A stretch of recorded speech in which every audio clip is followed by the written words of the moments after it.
안녕하십니까. 거꾸로 투자하는 쇼킹 부동산입니다. 어제 오전 6시에 발표된 중요한 소식이 있습니다. 바로 한국 생산자 물가지수죠. 여기에 더해서 급락하는 원달러 환율까지 총정리를 드리겠습니다. 부동산 시장에 적지 않게 영향을 주는 두 가지 내용 정말로 중요합니다. 영상 시청 전에 구독으로 인생을 바꾸시기 바랍니다.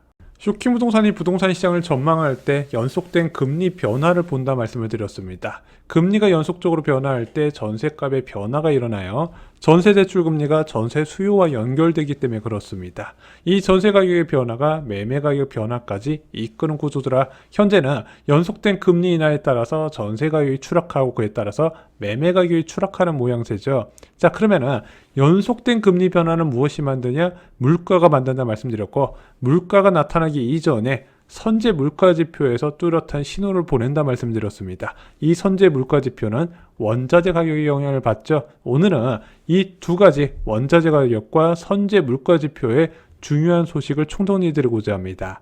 자, 현재 물가가 하락 추세인 건 모두 다 알고 계실 겁니다. 한국 CPI 같은 경우는 6.3%에서 5.0%까지 낮아졌고요. 미국 소비자 물가지수도 9.1%에서 7.1%까지 낮아졌습니다. 하지만 미국이나 한국의 물가 안정 목표제 전년 동월 대비 2%를 넘는 수준을 한참 웃도는 높은 물가 수준이라는 거죠. 여기서 훨씬 더 낮아져야 통화 정책의 변화가 생긴다는 거 여러분들도 다 아실 겁니다. 자, 오늘 향후 물가 방향을 알 수 있는 선제 지표가 공개가 됐습니다. 11월 생산자 물가지수 한국은행에서 발표하죠. 생산자가 도매상에 판매하는 가격의 변화를 측정합니다. 예전에는 도매 물가지수라고 표현을 했죠. 아무래도 소매 물가보다 먼저 도매 물가 변화로 앞으로 일어날 물가 변화를 예상할 수 있기 때문에 중요한 지표입니다. 어제 06시에 발표된 생산자 물가지수는요, 전월 대비 0.2% 하락이었습니다. 전월 대비 시장 전망치가 0.3% 상승이었는데 오히려 하락으로 전환됐다는 거죠. 또한 전년 동월 대비는 6.3% 상승을 했습니다. 전년 동월 대비 시장 전망치는 7% 상승이었는데 시장 전망치보다 한참 낮았습니다. 자, 전년 대비 PPI 기준 고점 대비 얼마나 하락했나 봤더니 올해 6월 달에 10%였어요. 이게 지금 현재 6.3%까지 낮아지게 된 겁니다. 자, 어떤 품목이 영향을 줬는지 좀 세부적으로 보겠습니다. 봤더니 석탄 및 석유류 제품이 8월 달에 52.4%에서 26.3%로 상승폭이 절반 수준으로 줄어들었고요. 화학 제품도 10%에서 4.8%, 1차 금속 제품이 8.9%에서 0.2% 수준으로 줄어들었습니다. 딱 봐도 원자재 가격 하락에 따른 영향을 받고 있구나. 이 생산자 물가지수에서 나타나고 있었습니다. 자, 근원 PPI 변동폭이 큰 식료품 및 에너지 제외 지수도요, 상승률 둔화가 뚜렷했습니다. 8월 달에 5.6에서 5.2, 4.5, 이번에 4.0% 상승세가 나왔습니다. 자, 앞으로 물가 불안이 좀 완화될 거라는 선제 지표, 이번이 생산자 물가뿐만 아니라 수입 물가 지수에서도 계속 나오고 있었습니다. 지난 15일 날 공개된 수입 물가 지수, 전월 대비 5.3% 하락을 했고요. 전년 동월 대비 14.2% 상승인데 고점 대비 거의 3분의 1 수준으로 하락했다 말씀을 드렸죠. 앞으로의 전망도 나쁘지 않습니다. 원달러 환율이 1282원까지 내려왔어요. 아무래도 대한민국 고물가 시대가 길지 않을 수 있다는 것을 원달러 환율이 나타내고 있습니다. 일단은 한때 1400원 중반까지 올라갔던 원달러 환율은요, 12월 초에 제롬 파월 의장의 과잉 긴축을 안 하겠다는 발언에 1300원 수준까지 하락을 했고요. 일본에서 YCC 조정에 나서면서 1200원대까지 하락하게 됐습니다. 일본의 양적 완화 축소 이후에 외환시장이 가장 크게 반응을 하고 있습니다. 달러 가치는요, 주요국 통화 대비로 해서 평가를 받는데 유로와 다음으로 가장 큰 비중을 차지했던 게 일본 엔화였어요. 근데 엔화가 그동안 말도 안 되게 약세가 나타나다가 강세로 나타나니까 달러 강세가 누그러진 겁니다. 달러 인덱스 계속 낮아지고 있죠. 자, 여기에 더해서 엔화 동조화 현상으로 원화는 더 크게 상승을 하고 있었던 겁니다. 자, 환율은요, 국내 부동산 시장에도 큰 영향을 주게 됩니다. 일단은 이 환율이 안정된다는 것은 자금 경색 상황을 완화시킨다는 의미가 돼요. 지금 대한민국의 자금 경색 상황, 일단은 11월에 최악의 상황에선 벗어났지만 여전히 심각하거든요. 근데 이런 식으로 환율이 안정되면은 외화 부채를 보유한 기업들의 상환 부담이 줄어들면서 자금 시장 경색이 좀 완화되는 측면이 있고요. 또 하나, 국내 채권 시장의 외국인 유입이 확대되면서 숨통이 트일 수가 있게 되는 거죠. 지금 외국인이 2달 연속 국내 주식과 채권을 쌍끌이 매수하는 거 아무래도 외환시장 안정에 기반이 되어 있다고 생각을 합니다.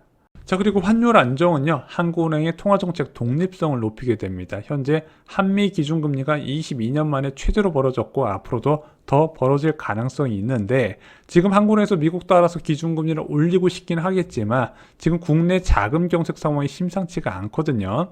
한국은행에 두 가지 책무가 있습니다. 첫 번째는 물가 안정이고요. 또 하나가 금융 안정입니다. 이 금융 안정을 해치는 상황이 펼쳐지다 보니까 가급적 금리를 안 올리고 싶어 해요. 근데 안 올리고 싶은데 환율이 불안하면 어쩔 수 없이 따라 올라가야 되는데 환율이 계속해서 안정된 흐름을 보인다는 겁니다.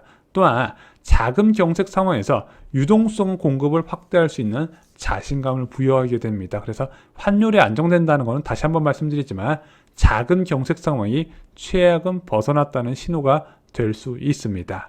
자, 채권 시장은요, 빠르게 안정화가 되고 있어요. 10월 말에 한전채 금리 6%에 육박했는데 수요 미달됐다는 소식 전해드렸죠. 11월 7일 날 한전채 3년물이요 5.76%까지 올라갔어요. 은행 예금금리 5%, 한전채 5.7%를 주다 보니까 돈이란 돈은 다 채권하고 그리고 예금으로 빠지는 상황이었거든요. 현재 한전채 금리 4.1%까지 낮아졌습니다. 1%포인트 이상 낮아진 거예요.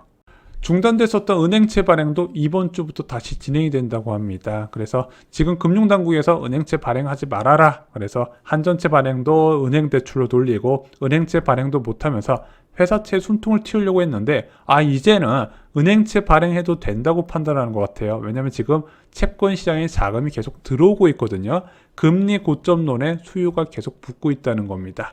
은행채 발행을 시작으로 은행의 자금 조달 여건이 개선될 거라고 보는 거죠. 그동안에는 예금 말고는 자금 조달할 방법이 없었는데 이제 은행채로도 발행할 수 있네. 굳이 무리하게 예금 유치 경쟁을 안 해도 된다고 판단할 수 있는 거죠. 그래서 새로 발행하는 은행채가 원활하게 수요자를 찾잖아요. 현재 금융채 AAA 기준으로 1년물이 4.417%입니다. 그럼 현재 정기예금 금리 4.75에서 4.9% 주는데 은행채를 계속해서 발행했는데 낮은 금리에 조달할 수 있게 된다면 예금 금리도 같이 낮아질 수가 있다는 거죠. 예금 금리가 낮아지게 되면 전세대출, 주택담보대출 금리도 추가로 낮아질 수 있게 되는 겁니다. 이미 일부 은행에서는요, 대출 금리 계속 낮추고 있어요. 물론 부동산 시장에 좋은 소식만 있는 건 아닙니다. 얼마 전에 이창용 의원의 총재가 물가 안정 목표 운영 상담 점검 설명회에 참석을 해서 물가가 높은 수준으로 지속될 가능성을 계속 경고를 했습니다. 왜냐하면 물가에서 중요한 변수가 발생을 했거든요.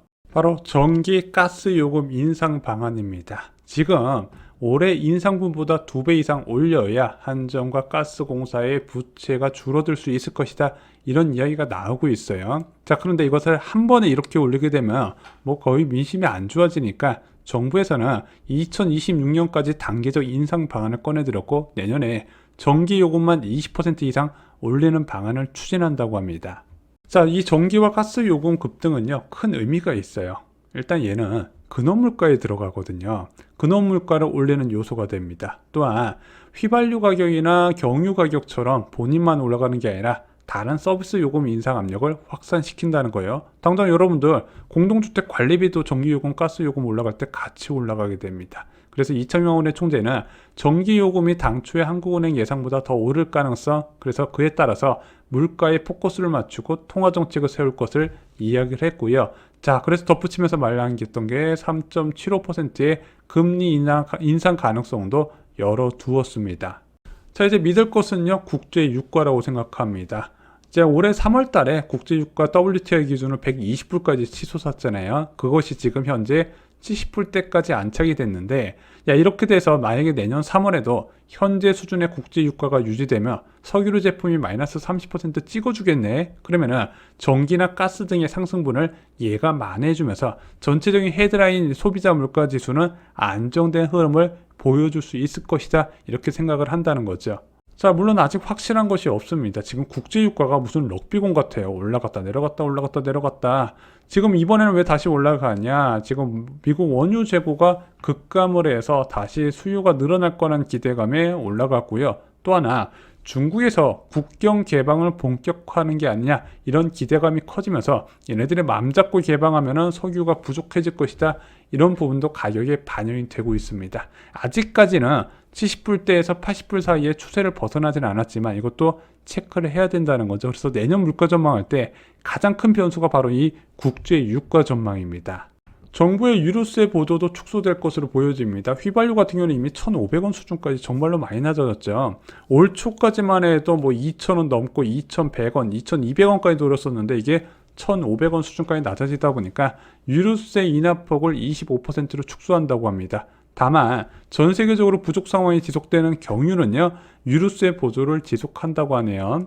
하지만 국제유가가 내년 3월에도 85불 이하가 유지된다면 저는 앞에서 말씀드렸지만 물가 상승 압력은 눈에 띄게 완화될 것이고 지금 그 신호가 국제유가 외에도 다양한 원자재에서 보이고 있다는 것을 오늘 말씀을 드렸습니다. 아직 국제유가의 불확실성이 남아있긴 하지만요, 앞으로도 계속 물가가 낮아질 거란 선제지표들이 보여지고 있습니다. 자, 물가에 따라서 부동산 시장 변화를 예상하신다면 그 실패가 적을 것이라는 게 제 생각입니다. 오늘 영상이 마음에 드셨다면요, 구독과 좋아요 꼭 부탁드리겠습니다. 감사합니다.